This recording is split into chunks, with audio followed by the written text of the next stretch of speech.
Welcome, welcome. We are going to work spinal rotation in this episode. So my caveat to all of this is if it's your first time, when we start to load and contract in the end ranges, just don't go crazy on the intensity, especially at first. Going around 50% intensity is probably enough. Gradually, eventually, as we start to develop capacity in these positions, then we can start to increase the load. It might elicit some nice cramping too. You'll be just fine. Just, again, temper the intensity if this is your first time. And then as we build capacity, we can increase more and more. There's going to be a lot of feelings, so don't think about replicating necessarily the position. Think about replicating the feeling or the intention of what we're trying to do. As always, don't work through any pain, but generally, I think the feedback has been that people feel really good after this training, especially if you sit a lot at your desk. So in terms of equipment, I've got a bench, something to sit against. I'm gonna use this, just easier to show, but you can use the wall. Actually, the wall might be even better because you can place both hands easily and press against. I've got a light dumbbell and a block. So if you need to hit pause and grab those implements, please do so now. Other than that, we'll get started. We are gonna start first with a Jefferson curl with a twist, just to start to get everything to open up and loosen up. So from here, what I want you to do is we're gonna grab this dumbbell with the fingers underneath, or if you've got really good mobility in the posterior chain, you can hang on to this in a Zercher curl, so that way we don't need to go on a riser. From here, we're gonna do a few reps where we're gonna just curl the chin down and bring the dumbbell down towards the floor slowly as we go into spinal flexion. And then once we're in our deepest stretch, we're just gonna rotate from side, gently to side. And we're gonna do that 2 times per side. And then we're gonna slowly curl our way back up. And I'll do that from this side so you can see. I'm trying to segment my spine 1 vertebrae at a time as I roll down. Once the shoulders roll forward, the dumbbell should travel in front of the toes, and I'm keeping the chin close to the body, knees are locked. Once I've found my bottom position, I'm gonna rotate to one side and rotate to the other, and just back and forth twice. Good, and then I'm gonna curl and segment 1 vertebrae at a time on the way back up. So curling down and uncurling like this. Let's do 1 more. Curl down, nice and slow, controlled. Make sure you're not working through any pain. Rotate to one side, then to the other, back and forth. 2 times, back to center, and curl our way back up. Beautiful. Set that dumbbell aside. We're going to use that later. When you're loading the Jefferson curl, by the way, a good rule of thumb is very slow, very progressive, never work through pain, but I'm choosing a weight that's going to help pull me into a deeper position that feels safe, not a weight that is going to restrict me from getting into my deepest position.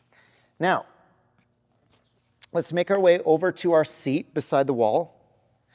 And we're gonna start to work and segment the spine, and I'm gonna focus on the thoracic spine, this area here. So I'm gonna try and think about rotating from around that bra strap line or the bottom of the sternum. This is where I want the rotation to come from. I'm gonna use the block between the knees. I'm gonna ground my feet into the floor, and I'm going to try to keep everything from here down from moving. There will be a little bit of rotation in the lumbar spine, but I'm trying to avoid too much and being loose down here. So we'll take a deep breath. We'll create tension and irradiate, and then I'm gonna try and segment from here up and rotate towards the wall and try and get 2 hands on the wall. We're gonna hold this position for about 1 minute, okay? So tension and rotate. Try and find both hands to the wall or the implement and press equally between both hands. Make sure the knees are facing forward, and to the best of your ability, keep the belly button rotated forward as well. We're going to do 3 contractions in this position. The first contraction is pressing both hands into the wall equally. And the second contraction, I'm going to try and remove the hands and rotate deeper into the stretch using the thoracic spine. Okay? A couple deep breaths. Long exhale. Deep breath in. Long exhale, and we're going to do that one more time. On this last exhale, I want you to try and hold a little more tension in the abdominals. Deep breath. Exhale. And we'll start pressing the hands into the wall. Again, keeping the intensity at about 50%. Push both hands equally. 5, 4, 3, 2, 1. Ramp down and remove the hands. Rotate deeper into the stretch. 5, 4, 3, 2, 1. Hands on the wall. Deep breath. Exhale. Press both hands equally into the wall. 5, 4, 3, 2, 1. And remove. Rotate deeper. 5, 4, 3, 2, 1. Hands back on the wall. Last one. And press both hands equal into the wall. 5, 4, 3, 2, 1. Remove a little deeper. 5, 4, 3, 2, 1. Slowly coming out of that position. Ooh. We're going to want to go to the other side and balance out. Apologize, I'm going to be showing my back to you. So I'm just going to adjust this bench. Good. I'm going to sit this way now, ground my feet, squeeze the block, and rotate to the wall this way. Again, trying to keep everything from here down, facing perfectly forward, belly button forward. Squeeze the block, create a little bit of tension. Try to rotate just from the upper spine and see if you can get both hands on the wall or the implement. We're going to hang out here for 1 minute. Good. Keep squeezing, a little bit of pressure through the block, tension in the abdominals, both hands on the implement or the wall. Noticing any discrepancies between sides. Not uncommon, but something that we want to close the gap on if possible. Good. You might get some cramping in this position. It's beautiful. It's nice. Just push through if you can. If it's too much, you can come out of the position, but do your best if you can not to. Good. Equal pressure with both hands on the wall. Let's go a couple more. Deep breath in. Nice long exhale. Deep breath in. Exhale, and one more. Deep breath in. On this exhale, a little bit more tension in the abdominals, and press equally through both hands. 5, 4, 3, 2, 1. Gently remove the hands. Try and rotate deeper. 5, 4, 3, 2, 1. Hands on the wall. Deep breath. Exhale, tension, and push. 5, 4, 3, 2, 1. Opposite, remove. 5, 4, 3, 2, 1. Ramp down, hands on the wall. Deep breath. Exhale. Last push. 5, 4, 3, 2, 1. Rotate deeper as you pull. Keep the belly button forward. Good. 3, 2, 1. Slowly coming out of that position. Woo. Spicy. Very good. Okay, we'll get rid of this bench, and we're going to go to the floor.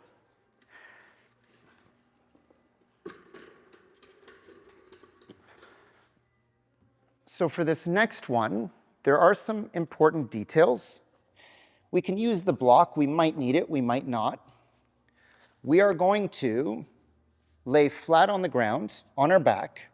So we are going to do a supine spinal twist. And now I'm trying to keep the thoracic spine still, which means I want to keep both shoulders on the ground. And we're going to get into the lumbar spine and a little bit into the hips and the glutes as well. Okay? So I'm going to lay on my back. And I want my arms straight across, and I'm going to bring my hips or my knees up in line with the hips. And first, let's start by dropping over to the right side as far as I'm able to go while still keeping my left shoulder on the ground. Then from here, I'm going to take my right hand and I'm going to pull my left knee down as far as I can go without my left shoulder coming off the ground. And we're going to stay with this stretch. We're going to hang out here for about a minute. The contractions are going to be wherever you feel the stretch. I'm going to try and contract that tissue and press up against the right hand, but I'm going to pull down so you won't see any movement. The second contraction is I'm going to try and go deeper with the stretch to come off the right hand without that left shoulder popping up. But for now, let's just do a few deep breaths. Deep inhale. Long exhale.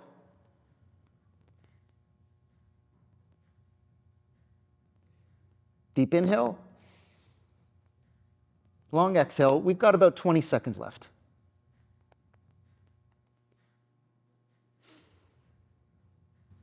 Good. Nice long exhale.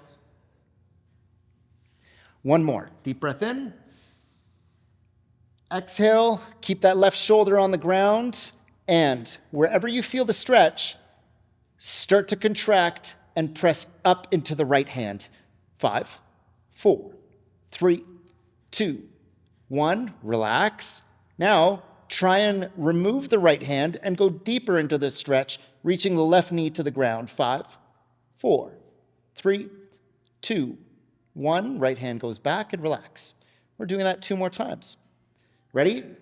Start to press up into the right hand and pull down with that hand to resist. 5, 4, 3, 2, 1. Relax and reach further down off the right hand. 5, 4, 3, 2, 1. Right hand meets the left knee.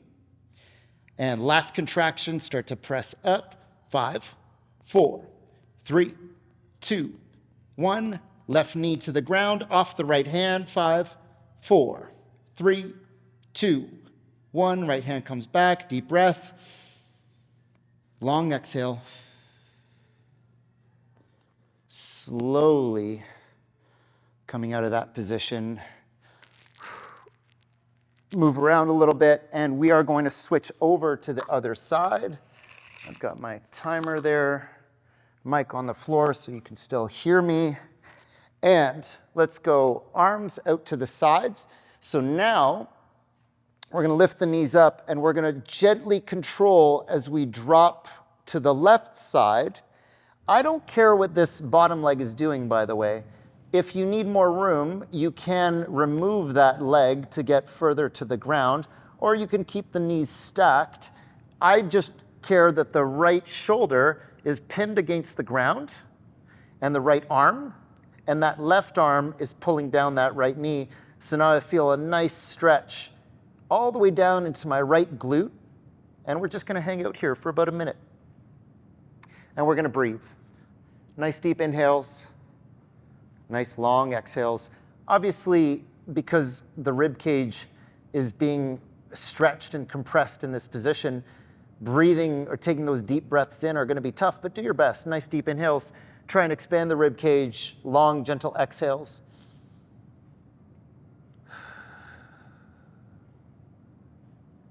With each exhale, I'm just trying to relax and try and release the stretch. See if it can give way a little bit more. Very passive.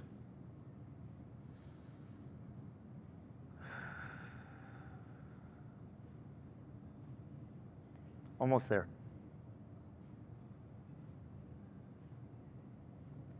Let's go one more deep breath in. Nice long exhale. Hold a little bit of tension in the abdominals. Wherever you feel that stretch, I want you to rotate against the stretch and resist with that left hand. 5, 4, 3, 2, 1. Down. Keep the right shoulder pinned to the ground. Try and reach the right knee to the ground. Hold. 5, 4, 3, 2, 1. Left hand meets the right knee. Deep breath. Long exhale. And start to press up into that left hand. 5, 4, 3, 2, 1. Opposite. Reach that knee to the ground. 5, 4, 3, 2, 1. Left hand meets the right knee. And we got one more. Deep breath. Last one. Exhale. Find that stretch and press up into that left hand. 5, 4, 3, 2, 1. And reach that right knee to the ground. 5, 4, 3, 2, 1. Left arm finds that right knee. Deep breath. Long exhale. Slowly come out of that position. Move the hips around. Beautiful. All right, we're going to go back to the dumbbell. We don't need a heavy dumbbell, but we did a little bit of passive stretching, and then we did some active work in the end ranges. Let's string it all together. This is a loaded mobility drill called the standing windmill. I like this one because it's a lot of bang for your buck in one movement, and I'll show you the setup and we'll do it together. So we're going to grab a light dumbbell, and then I'm going to get set up with my feet about shoulder width apart, and then I'm going to rotate this left foot out. Make sure my heels are still in line. I'm going to take the right hand, I'm going to place the dumbbell in a neutral position this way. I'm going to take the back of my left hand inside of my left thigh, and then I'm going to keep this dumbbell stacked over the shoulder the entire time. And as I do that, it's going to rotate internally, so the dumbbell is going to face that wall out this way, and I'm going to trace this hand down this leg, keeping the dumbbell stacked on top of the shoulder the entire time until I find that bottom position, and then I'm going to keep it stacked as I come back up into this neutral position. Now, if you have trouble getting all the way down, you've got two options. One is you can stop and measure how far down the leg you get, or you can bend the knee of the leg that's turned out. We're going to do 5 reps on one side, 5 reps on the other. Here we go. Slowly trace that leg all the way down. Continue to rotate that dumbbell out, and we come back up. And down.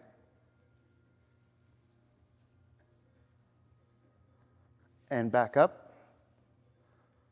3 more on this side. Trace all the way down. Up. Last 2.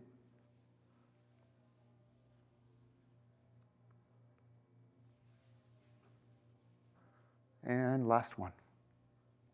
So we get some nice shoulder rotation and stability, as well as that rotation from the spine on this one. We'll do the same thing on the other side. So now, feet roughly shoulder width apart. I like to go a little wider than shoulder width apart. Then I turn this foot out. We start in a neutral grip. The back of the right hand goes against the right leg, and now we kick that left hip out as we rotate down. Good. And up. And down. Trace that leg. Good. Do your best to maintain that dumbbell stacked over the shoulder. Last 2 reps.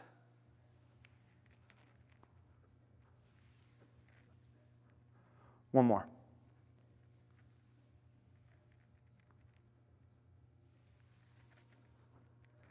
Beautiful. Okay. Hopefully the spine is feeling nice and buttery. Did a little bit of work with that windmill, even got into the shoulders a little bit. Hope you enjoyed. We'll see you on the next one.